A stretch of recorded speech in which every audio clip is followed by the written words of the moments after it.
Chapter 2. Jonathan Harker's Journal. 5th of May.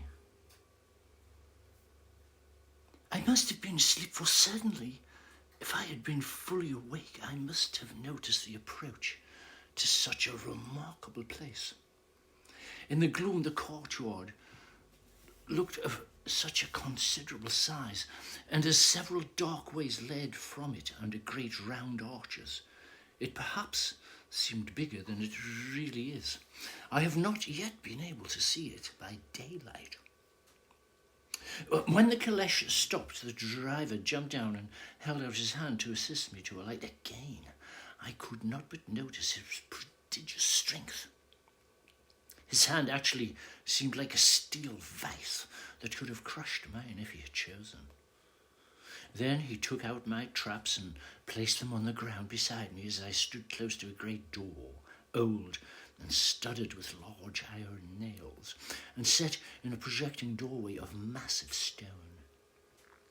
I could see, even in the dim light, that the stone was massively carved, but that the carving had been much worn by time and weather. As I stood, the driver jumped again into his seat and shook the reins. The horses started forward and all disappeared down one of the dark openings. I stood in silence where I was, for I did not know what to do. Of bell or knocker there was no sign. Through these frowning walls and dark window openings, it was not likely that my voice would penetrate. The time I waited seemed endless, and I felt doubts and fears crowding upon me. What sort of place had I come to? And among what kind of people? What sort of grim adventure was it on which I had embarked? Was this a customary incident in the life of a solicitor's clerk sent out to explain the purchase of a London estate to a foreigner? Solicitor's clerk? Mina would not like that. Solicitor, for just before leaving London I got word that my examination was successful, and I am now a full-blown solicitor. I began to rub my eyes and pinch myself to see if I were awake. It all seemed like a horrible nightmare to me, and I expected that I should suddenly awake and find myself at home with the dawn struggling in through the windows, as I had now and again felt in the morning after a day of overwork. But my flesh answered the pinching test, and my eyes were not to be deceived. I was awake indeed, and among the Carpathians. All I could do now was to be patient and to wait the coming of the morning. Just as I had come to this conclusion, I heard a heavy step approaching behind the great door, and saw through the chinks the gleam of a coming light. Then there was the sound of rattling chains and the clanking of massive belts drawn back. A key was turned with a loud grating noise of long disuse, and the great door swung open. Within stood a tall old man, clean-shaven save for a long white moustache, and clad in black from head to foot, without a single speck of colour about him anywhere. He held in his hand an antique silver lamp, in which the flame burned without chimney or globe of any kind, throwing long, quivering shadows as it flickered in the draught of the door. The old man motioned to me with his right hand with a courtly gesture, saying in excellent English, but with a strange intonation, "Welcome to my house, enter freely and of your own will." He made no motion of stepping to meet me, but stood like a statue, as though his gesture of welcome had fixed him into stone. The instant, however, that I had stepped over the threshold, he moved impulsively forward, and holding out his hand, grasped mine with a strength which made me wince, an effect which was not lessened by the fact that it seemed as cold as ice, more like the hand of a dead than a living man. And again he said, "Welcome to my house. Come freely, go safely, and leave something of the happiness you bring." The strength of the handshake was so much akin to that which I had noticed in the driver, who whose face I had not seen, that for a moment I doubted if it were not the same person to whom I was speaking. So, to make sure, I said interrogatively, Count Dracula? He bowed in a courtly way. I am Dracula, and I bid you welcome, Mr. Harker, to my house. Come in. The night air is chill, and you must need eat and rest. As he was speaking, he put the lamp on a bracket on the wall, and stepping out took my luggage. He had carried it in before I could forestall him. I protested, but he insisted. Nay, sir, you are my guest. It is late and people are not available. Let me see to your comfort myself. He insisted on carrying my traps along the passage, then up a great winding stair and along another great passage on whose stone floor our steps rang heavily. At the end of this, he threw open a heavy door, and I rejoiced to see within a well-lit room on which a table was spread for supper, and on whose mighty hearth a great fire of logs flamed and flared. The Count halted, putting down my bags, closed the door, and crossed the room, opened another door, which led into a small octagonal room lit by a single lamp, and seemingly without a window of any sort. Passing through this, he opened another door and motioned me to enter. It was a welcome sight, for here was a great bedroom, well lighted, warmed with another log fire, which sent a hollow roar up the wide chimney. The Count himself left my luggage inside and withdrew, saying before he closed the door, You will need, after your journey, to refresh yourself by making your toilet. I trust you will find all you wish. When you are ready, come into the other room where you will find your supper prepared. The light and warmth and the Count's courteous welcome seemed to have dissipated all my doubts and fears. Having then reached my normal state, I discovered that I was half famished with hunger. So making a hasty toilet, I went into the other room. I found a supper already laid out. My host, who stood on one side of the great fireplace, leaning against the stonework, made a graceful wave of his hand to the table. I pray you, be seated and sup how you please. You will, I trust, excuse me that I do not join you, but I have dined already, and I do not sup. I handed to him the sealed letter which Mr. Hawkins had entrusted to me. He opened it and read it gravely. Then, with a charming smile, he handed it to me to read. One passage of it at least gave me a thrill of pleasure. I much regret that an attack of gout, from which malady I am a constant sufferer, forbids absolutely any travelling on my part for some time to come, but I am happy to say I can send a sufficient substitute, one in whom I have every possible confidence. He is a young man, full of energy and talent in his own way, and of a very faithful disposition. He is discreet, silent, and has grown into manhood in my service. He shall be ready to attend on you when you will during his stay, and shall take your instructions in all matters. The Count himself came forward and took off the cover of a dish, and I fell to at once on an excellent roast chicken.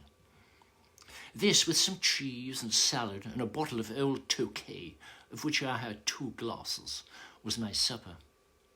During the time I was eating it, the Count asked me many questions as to my journey, and I told him by degrees all I had experienced. By this time I had finished my supper, and by my host's desire had drawn up a chair by the fire and begun to smoke a cigar which he offered me, at the same time excusing himself that he did not smoke. I had now an opportunity of observing him, and found him of a very marked physiognomy. His face was a very strong aquiline, with high bridge of a thin nose and peculiarly arched nostrils, with lofty domed forehead and hair growing scantily round the temples but profusely elsewhere. His eyebrows are very massive, almost meeting over the nose, and with bushy hair that seemed to curl in its own profusion. The mouth, so far as I could see it under the heavy moustache, was fixed and rather cruel looking, with peculiarly sharp white teeth. These protruded over the lips, whose remarkable ruddiness showed astonishing vitality in a man of his years. For the rest, his ears were pale, and at the tops extremely pointed. The chin was broad and strong, and the cheeks firm, though thin. The general effect was one of extraordinary pallor. Hitherto I had noticed the backs of his hands as they lay on his knees in the firelight, and they seemed rather white and fine, but seeing them now close to me, I could not but notice that they were rather coarse, broad, with squat fingers. Strange to say, there were hairs in the centre of the palm. The nails were long and fine and cut to a sharp point. As the Count leaned over me and his hands touched me, I could not repress a shudder. It may have been his breath was rank, but a horrible feeling of nausea came over me, which I do what I would, I could not conceal. The Count, evidently noticing it, drew back, and with a grim sort of smile, which showed more than he had yet done his protuberant teeth, sat himself down again on his own side of the fireplace. We were both silent for a while, and as I looked towards the window, I saw the first dim streak of the coming dawn. There seemed a strange stillness over everything, but as I listened, I heard, as if from down below in the valley, the howling of many wolves. The Count's eyes gleamed. Listen to them, the children of the night, what music they make.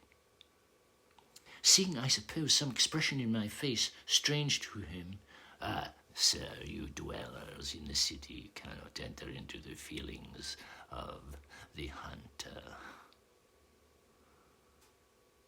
But you must be tired. Your bedroom is all ready, and tomorrow you shall sleep late as you will. I have to be away until the afternoon, so sleep well and dream well. And with a courteous bow, he opened for me himself the door to the octagonal room, and I entered my bedroom. I am all in a sea of wonders. I doubt, I fear. I think strange things which I dare not confess to my own soul. God keep me, if only for the sake of those dear to me.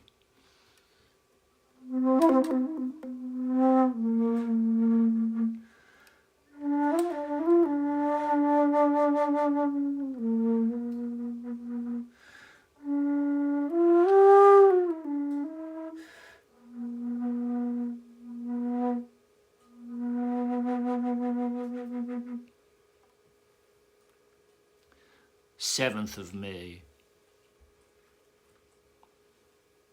It is again early morning, but I have rested and enjoyed the last 24 hours. I slept till late in the day and awoke of my own accord. When I had dressed myself, I went into the room where we had supped and found a cold breakfast laid out, with coffee kept hot by the pot being placed on the hearth. There was a card on the table, on which is written, "I have to be absent for a while. Do not wait for me. D." So I set to and enjoyed a hearty meal. When I had done, I looked for a bell so that I might let the servants know I had finished, but I could not find one.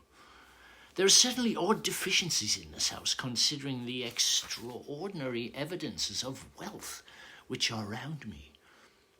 The table service is of gold, and so beautifully wrought that it must be of immense value. The curtains, and upholstery of the chairs and the sofas, and the hangings of my bed are of the costliest and most beautiful fabrics, and must have been fabulous value when they were made. For they are centuries old, though in excellent order. I saw something like them in Hampton Court, but they were worn and frayed and moth-eaten. But still, in none of the rooms is there a mirror. There is not even a toilet glass on my table, and I had to get the little shaving glass from my bag before I could either shave or brush my hair. I have not yet seen a servant anywhere, or heard a sound near the castle, except for the howling of wolves. When I had finished my meal, I do not know whether to call it breakfast or dinner, for it was between 5 and 6 o'clock when I had it. I looked about for something to read, for I did not like to go about the castle until I had asked the Count's permission. There was absolutely nothing in the room, book, newspaper, or even writing materials. So I opened another door in the room and found a sort of library. The door opposite mine I tried, but found it locked.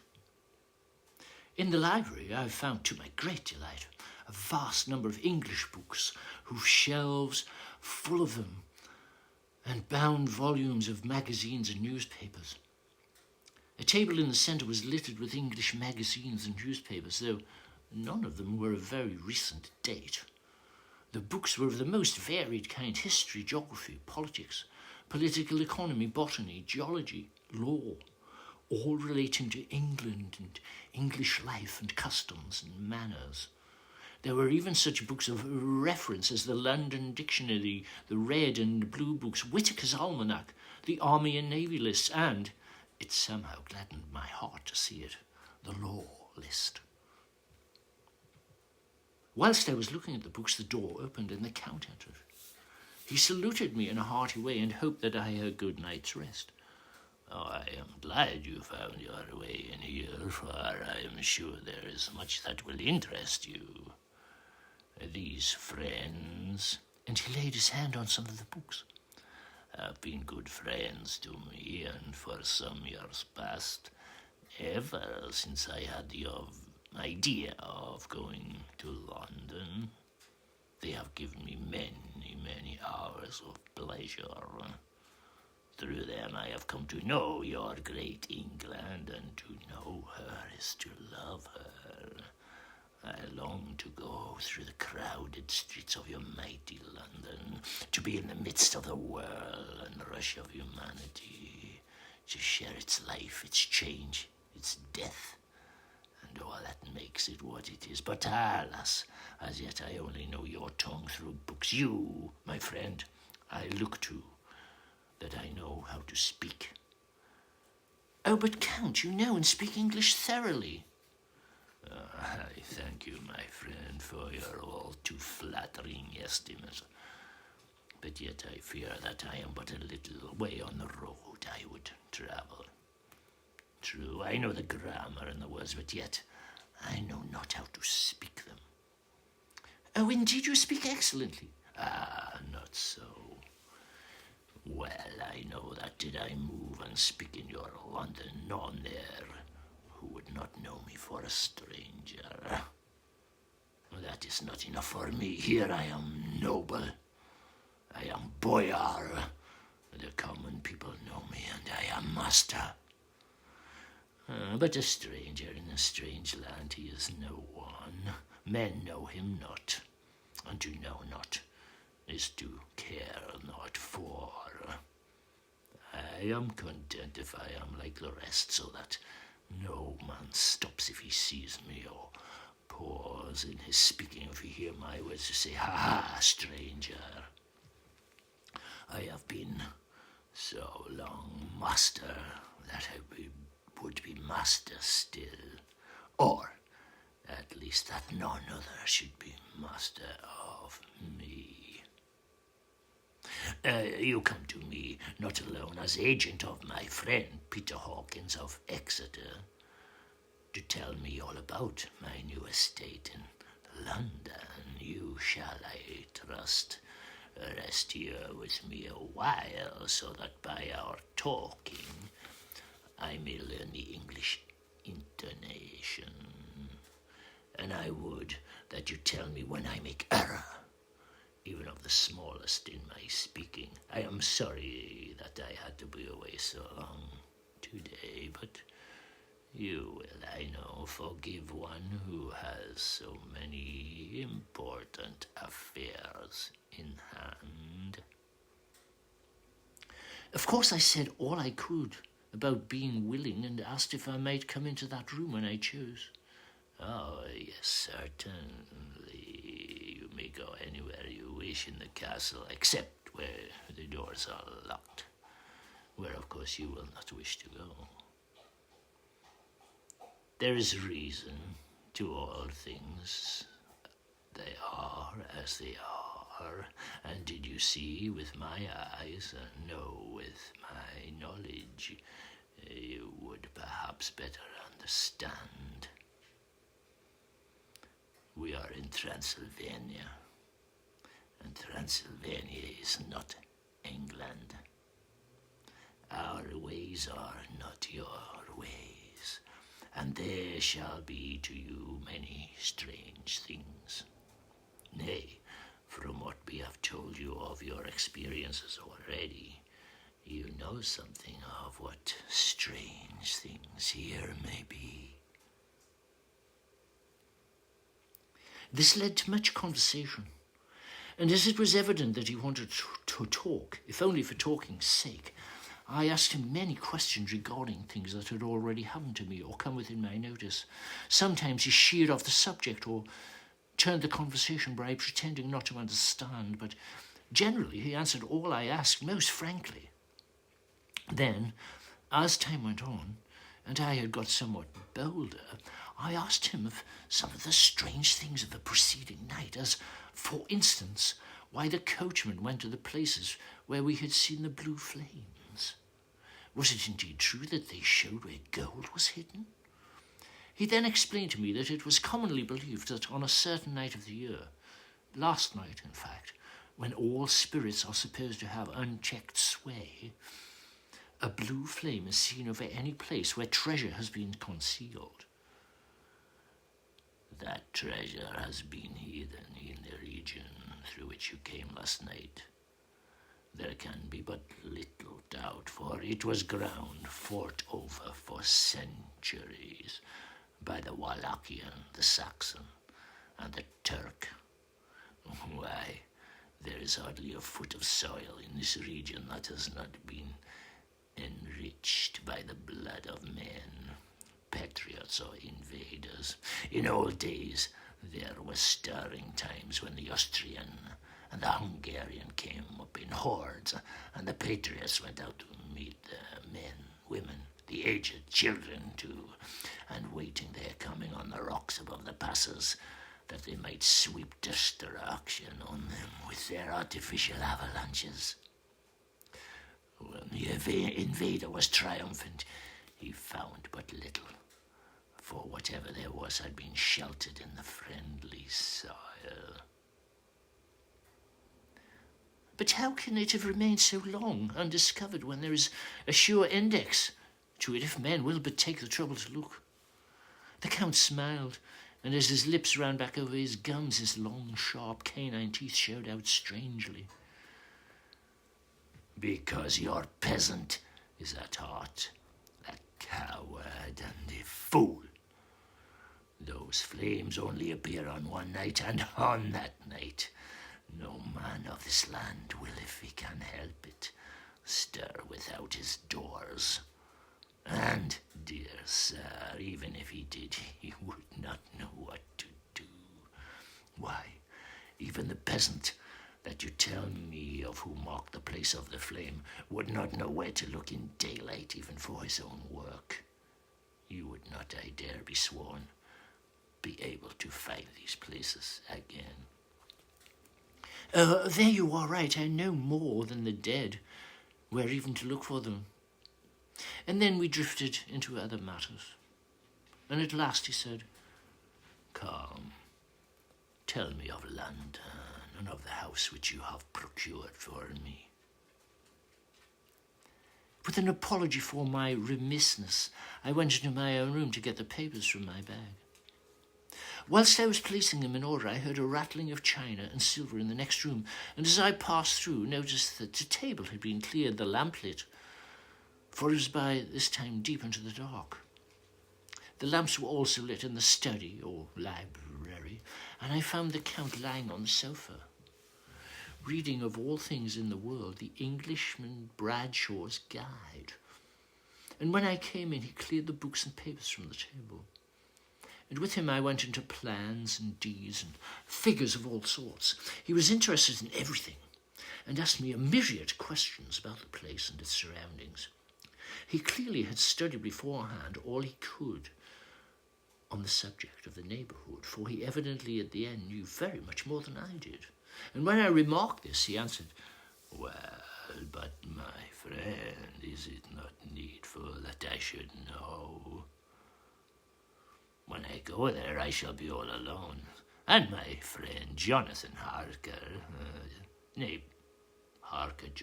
Jonathan Harker, pardon me, I fall into my country's habit of putting your names first. My friend Jonathan Harker will not be by my side to correct and aid me. He will be in Exeter, miles away, probably working out papers of the law with my other friend Peter Hawkins. So we went thoroughly into the business of the purchase of the estate at Purfleet, and when I had told him the facts and got his signature to the necessary papers, and had written a letter with them ready to post to Mr. Hawkins, he began to ask me how I had come across so suitable a place. I read to him the notes which I had made at the time, and which I inscribe here.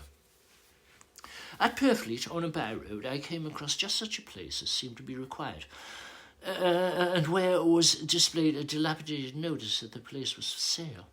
It is surrounded by a high wall of ancient structure, built of heavy stones, and has not been repaired for a large number of years. The closed gates were of heavy old oak and iron, all eaten with rust. The estate is called Carfax, no doubt a corruption of the old quatre face, as the house is four-sided, agreeing with the cardinal points of the compass. It contains in all some 20 acres, quite surrounded by the solid stone wall above mentioned. There are many trees on it, which make it in places gloomy, and there is a deep, dark-looking pond or a small lake, evidently fed by some springs, as the water is clear and flows away in a fair-sized stream. The house is very large, and of all periods back, I should say, to medieval times, for one part is of stone immensely thick, with only a few windows high up and heavily barred with iron.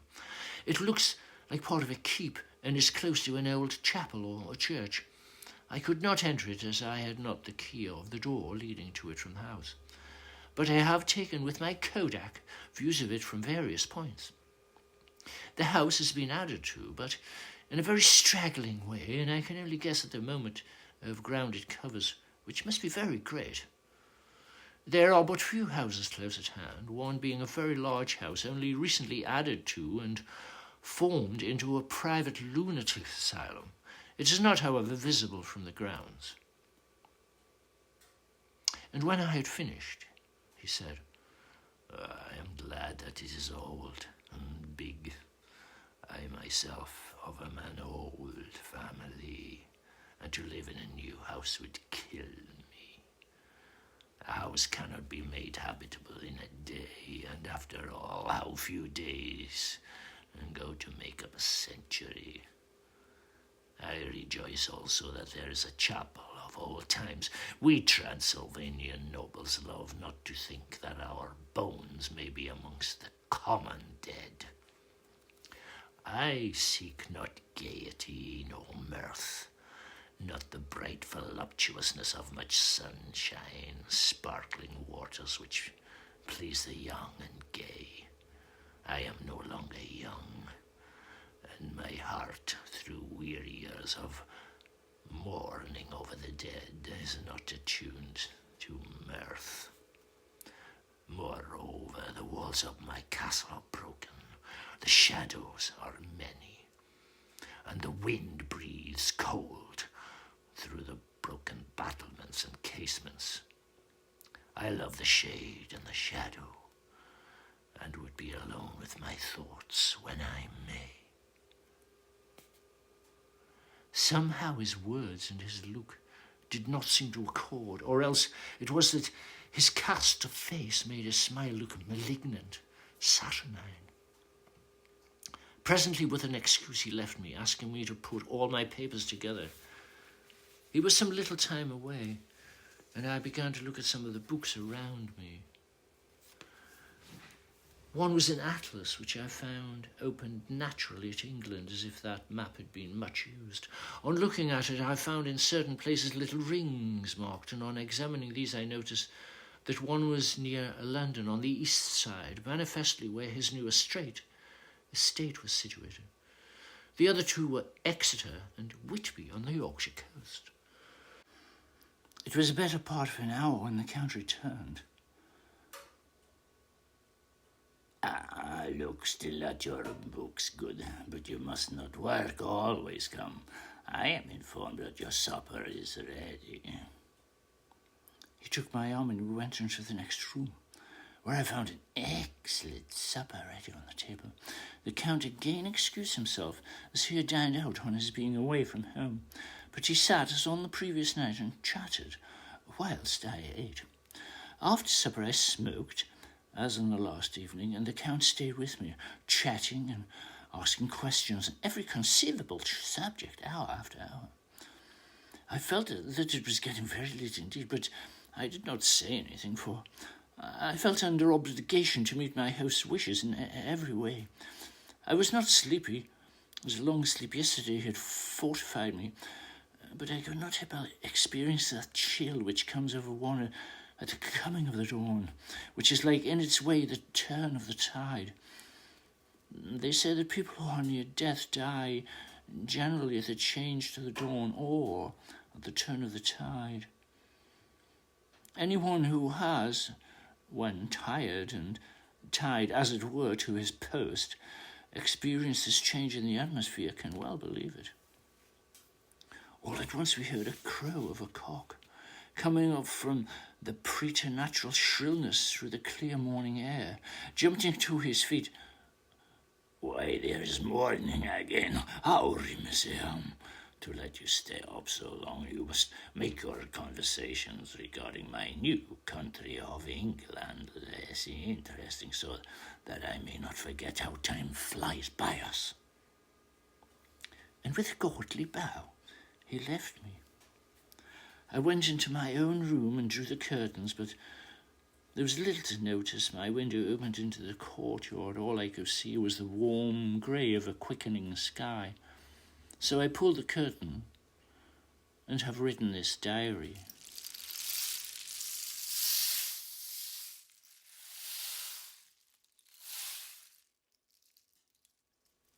May 8th. I began to fear, as I wrote in this book, that I was getting too diffuse, but now I am glad that I went into detail from the first, for there is something so strange about this place, and all in it, that I cannot but feel uneasy. I wish I were saved out of it, or that I had never come. It may be that this strange night existence is telling on me, but would that were all. If there were anyone to talk to, I could bear it, but there is no one. I have only the Count to speak with, and he... I fear I am myself the only living soul within the place. Let me be prosaic, so far as facts can be. It will help me to bear up. And imagination must not run riot with me. If it does, I am lost. Let me say at once how I stand, or seem to. I only slept a few hours when I went to bed, and feeling that I could not sleep any more, got up. I had hung my shaving glass by the window and was just beginning to shave. Suddenly, I felt a hand on my shoulder and heard the Count's voice saying to me, "Good morning." I started, for it amazed me that I had not seen him, since the reflection of the glass covered the whole room behind me. In starting, I had cut myself slightly, but did not notice it at the moment. Having answered the Count's salutation, I turned to the glass again to see how I had been mistaken. This time, there could be no error, for the man was close to me and I could see him over my shoulder, but there was no reflection of him in the mirror. The whole room behind me was displayed, but there was no sign of a man in it except myself.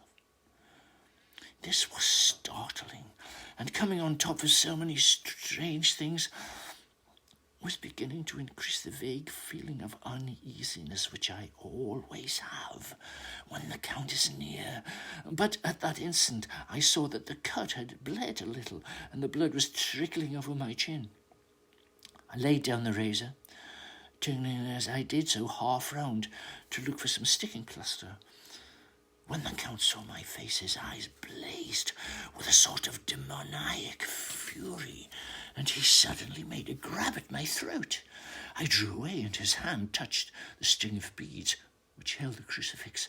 It made an instant change in him, for the fury passed so quickly that I could hardly believe that it was ever there. Take care how you cut yourself. It is more dangerous than you think in this country. Then, seizing the shaving glass, and this is the wretched thing that has done the mischief. It is a foul bauble of man's vanity. Away with it. And opening the heavy window with one wrench of his terrible hand, he flung out the glass, which was shattered into 1,000 pieces on the stones of the courtyard far below. Then he withdrew without a word. Which is very annoying, for I do not see how I am to shave unless in my watch case or the bottom of the shaving pot, which is fortunately of metal. When I went into the dining room, breakfast was prepared, but I could not find the Count anywhere, so I breakfasted alone. It is strange that as yet I have not seen the Count eat or drink. He must be a very peculiar man. After breakfast, I did a little exploring in the castle. I went out onto the stairs and found a room looking towards the south. The view was magnificent. From where I stood, there was every opportunity of seeing it. The castle is on the very edge of a terrible precipice. A stone falling from the window would fall 1,000 feet without touching anything. As far as the eye can reach is a sea of green treetops, with occasionally a deep rift where there is a chasm. And here there are silver threads where the rivers wind in deep gorges through the forest. But I am not in heart to describe beauty, for when I had seen the view, I explored further. Doors everywhere, and all locked, bolted.